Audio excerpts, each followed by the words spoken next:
Bonjour amis passion, voilà je suis heureux de vous présenter ma deuxième ponte de Rami. Je dois encore vérifier si le mâle a des nageoires plus longues. En tout cas je vais perculer là. Vous voyez comme l'eau est ambrée brunâtre, jaunâtre. J'ai fait une macération dans un pot d'1 litre avec quelques cônes d'eau, mais surtout je vous montre des fruits de liquide ambar. Oups. Que voici, voilà. Donc, le nom scientifique, c'est liquide ambar starifluga.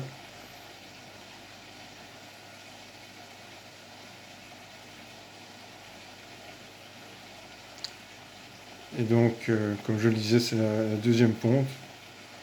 Sur la première, j'ai entre 75 et 100 alevins à peu près.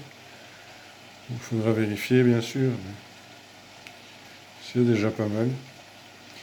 Et ceux-là sont dans le 180 litres, un Rio 180, qui a accueilli précédemment mon couple de discus que je crois que je vais revendre, étant donné qu'ils mangent toujours leurs petits ou leurs œufs. Alors c'est un peu déprimant, c'est surtout très frustrant. Et je dois aussi remercier mon osmoseur. J'ai acquis un osmoseur Glamorca qui fait quand même 300 €, mais qui est beaucoup plus intéressant dans le rendement si vous voulez. C'est 1 litre d'osmose pour 1 litre 20 de résidus.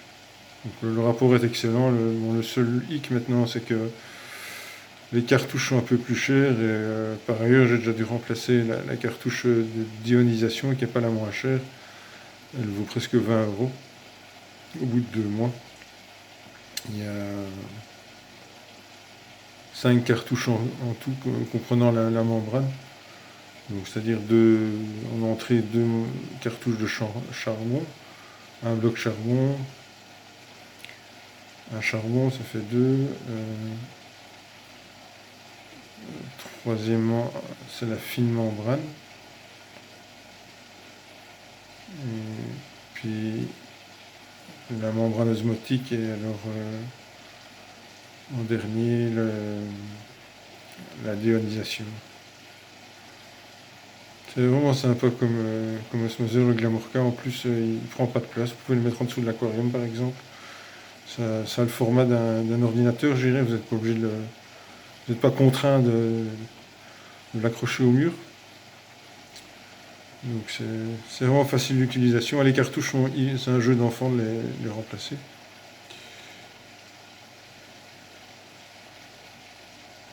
Je dois dire, pour les ramis, ça fait la différence, surtout si on veut faire l'élevage.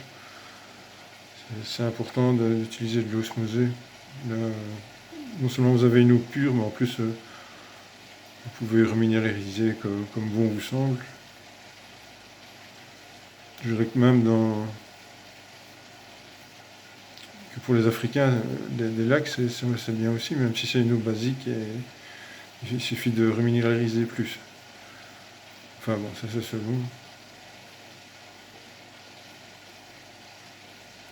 Je reste persuadé que l'osmosée est meilleur pour tous les poissons.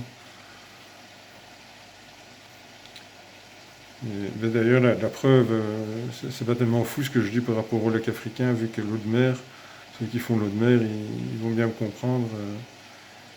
Ils travaillent à partir de l'osmosée, quoi, 100%. Alors, ouais, les mix du robinet ou osmosée, personnellement, je trouve ça un peu foireux. Je l'ai fait aussi tout un temps, surtout avec le précédent osmoseur qui était plus onéreux, je dirais, point de vue rendement. Là, c'était 1 litre pour 4 litres de perte, voire 5 litres de perte. Non, l'achat il revient moins cher, moins de 200 €, je trouve que c'était 189. Alors que deux cartouches, une fine membrane, et une cartouche à charbon et la membrane osmotique. Mais bon.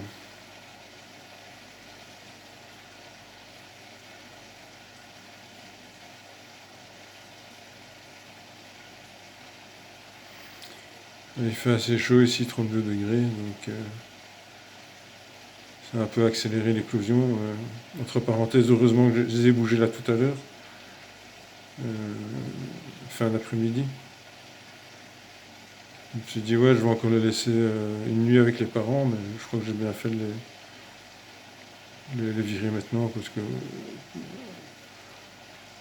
c'est plus délicat de retirer les éponges de l'aquarium. À ce stade-ci précisément, en les manipulant, elles auraient pu se décoller des éponges, quoi.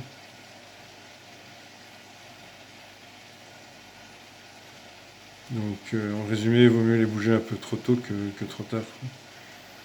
Et puis il y a toujours le risque que les parents les mangent aussi. Et ils sont plus que 5. Malheureusement, j'ai perdu une femelle gold, celle-là avec les longues nageoires, dans un 240 litres. Ça va, ils ont la place.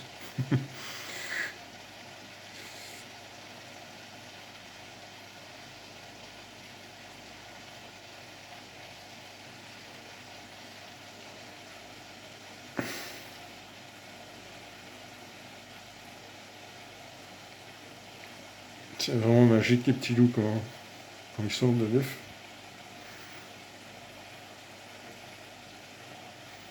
Et à mon avis, ça va encore durer entre 30 et 40 heures avant qu'ils résorbent le sac vitelin et qu'ils se mettent à nager. Et bon, la précédente ponte, ils ont un peu plus du mal à décoller parce qu'ils étaient enchevêtrés dans. Il y a plus de la moitié des œufs avaient pourri, quoi. Et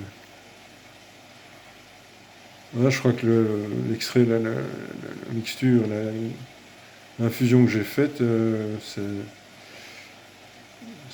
ça remplace le bleu de méthylène que j'ai du mal à retrouver d'ailleurs. Mais bon, c'est chimique. Ici, je préfère les feuilles de catalpa ou les cônes d'aulne, ça marche super bien aussi, mais c'est mortel pour le pH et le KH. Étant donné qu'on travaille dans des volumes assez restreints, il vaut mieux éviter. J'en ai mis un tout petit peu des cônes d'aulne, mais comme je vous ai montré, c'est la grosse partie, c'est je dirais à 85%, 90%, 90% même des fruits de liquide en barre stariflua ou l'arbre à ambre. On faisait du chewing-gum, la pâte à chewing-gum, la base de la pâte à chewing-gum avec ça. Et en automne, ça devient super. Ça ressemble légèrement à l'érable, mais l'écorce est différente. Et c'est un fruit qui est beaucoup utilisé par les éleveurs de discus. Mais bon, je suis persuadé que ce qui est bon pour les discus est bon pour les ramiers aussi.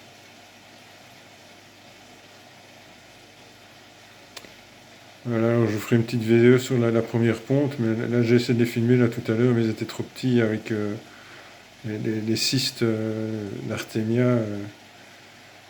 On ne voyait pas grand chose, quoi. Surtout qu'en plus ils étaient au fond, sur la paroi du fond. Voilà, ciao les petits loups.